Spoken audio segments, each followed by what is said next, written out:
इंतहा इससे ज़्यादा तुम नालायक हो गए हो। तो अपनी रिपोर्ट देखो, तुमने ये काम किया, तुमने किसी काम के नहीं हो। तुमसे दूध दही भी नहीं लाया जा सकता, तुमसे उसका हिसाब किताब भी नहीं हो सकता है। 17 साल की उम्र में देखो अकबर ने पूरी हिंदुस्तान पर हुकूमत की थी, और तुम लोग नालायक तरीन इंसान हो। तुम लोगों को सिवाय कंप्यूटर के और मोबाइल के तुम लोगों के हाथ में कुछ और चीज़ आती ही नहीं है। हाथ में कलम तो तुम लोग उठा नहीं सकते हो, किसी काम के नहीं हो। पता नहीं क्या करोगे दुनिया में रहकर। अभी तुम अपनी उम्र देखो और अपना काम देखो। ये तुम्हारी रिपोर्ट आई है स्कूल से, किसी काम के हो तुम लोग? पता नहीं क्या करोगे दुनिया में आके। तुम लोग को नेकी की बातें बताएं, तुम लोग अच्छी बातें बताएं, तुम लोग को पढ़ने लिखने का काम करें, लेकिन तुम लोग किसी कुछ सुनने को तैयार नहीं होते हो। अब ये जो इतना खराब रिजल्ट लेके आए हो, इसका एडमिशन कहाँ होगा? क्या करोगे दुनिया में?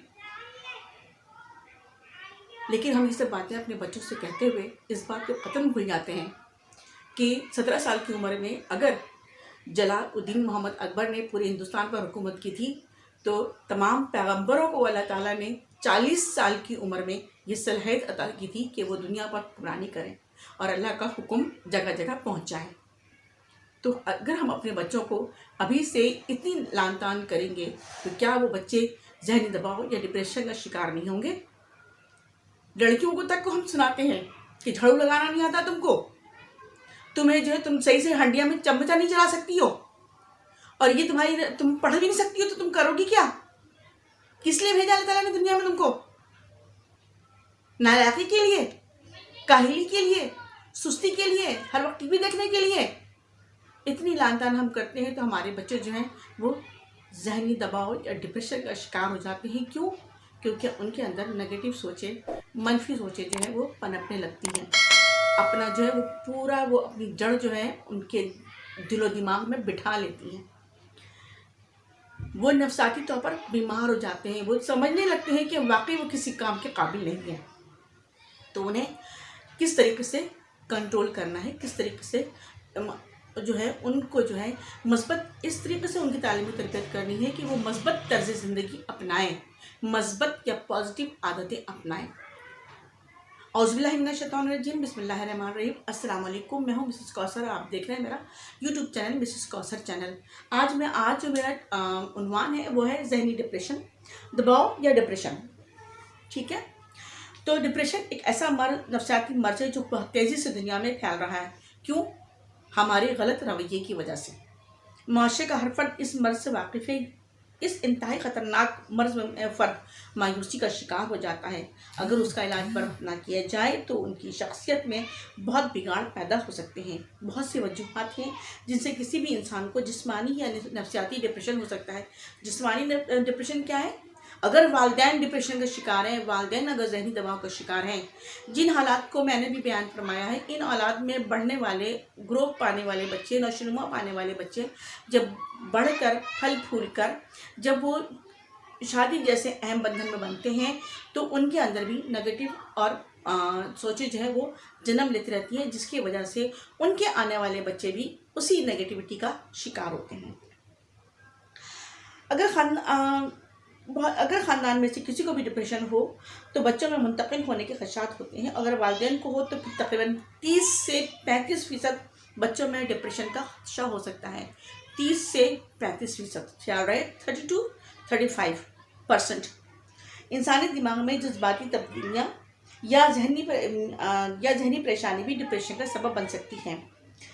शदीद सदमा, ज़िम्मेदारियों में इजाफा, काम में ज़्यादती या फिर वक्ती जहनी दबाव और मज़हब से दूरी का एहसास भी फ़र्द को परेशान व मुस्तरब कर सकता है। अगर मैंने आपको जलालुद्दीन मोहम्मद अकबर की और तमाम पैगंबर अलैहिस्सलाम की जो है वो मिसाल दी है, तो उसकी वाहिद वजह यही है कि 17 साल की उम्र में उसने हुकूमत तो कर ली, मगर शायद वो मज़हब से दूर हो गया था, इसलिए उसने अपने जो है वो नया मज़हब भी ईजाद किया।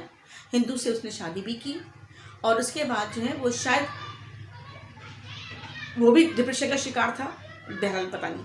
लेकिन हमारे पैगंबर इस्लाम की ज़िंदगी को जब हम देखते हैं, तमाम पैगंबरान की अलैहिस्सलाम की ज़िंदगी को, और अपने हबीब अहमद मुस्तफ़ा मोहम्मद मुस्तफ़ा सल्लल्लाहु अलैहि वसल्लम की जब उसवा हसना का मुताला करते हैं, तो हमें कहीं से भी कुछ भी नेगेटिविटी या मनफी सोच ज़ाहिर नहीं होती, बल्कि हमेशा हमें मस्बत बातें ही समझ में आती हैं।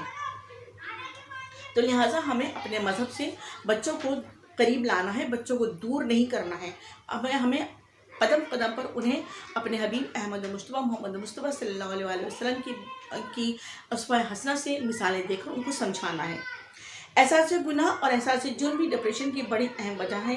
बुढ़ापे में तकरीबन 4 गुना ज़्यादा लोग इस मर्ज़ का शिकार हो सकते हैं, क्योंकि बुढ़ापे में लोग अपने आप को बेमसरफ और बेकार समझते हैं। रिटायर्ड इंसान हो जाता है, सारी ज़िंदगी काम करता है, 60 साल की उम्र तक वो काम करता रहता है, तकरीबन 25 से 40 साल के दरमियान वो काम करता रहता है, तो अब उसको ये एहसास होने लगता है कि वो बेकार हो गया है, माशरे के लिए काम का फ़र्क नहीं रहा, और उसके बाद वो अपने आप को बेकार समझते हैं। मौत का खौफ भी होता है, और कुछ माली मुश्किलात के साथ साथ बच्चे भी तवज्जो कम ही देते हैं। बच्चे ज़ाहिर बात है जवान हो चुके होते हैं, अपनी अपनी मसरूफियात में मसरूफ़ होते हैं, वालिदैन को कम तवज्जो देते हैं, हालांकि ऐसा नहीं होना चाहिए, वालिदैन को भरपूर तवज्जो दें।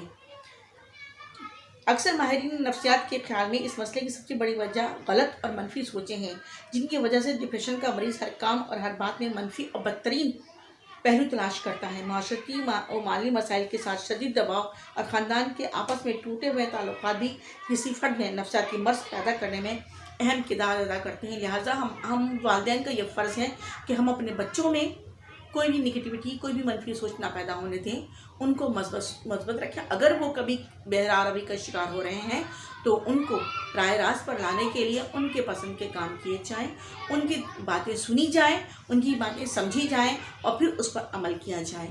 मुझे पूरा यकीन है कि आपको ये मेरी वीडियो पसंद आई होगी। मेरी वीडियो अगर आपको मिलती रहे तो उसके लिए आप मेरे चैनल को सब्सक्राइब कीजिए, लाइक कीजिए, शेयर कीजिए, कमेंट सेक्शन में कमेंट दीजिए। इंशाल्लाह अगली वीडियो में मुलाकात होगी। अल्लाह।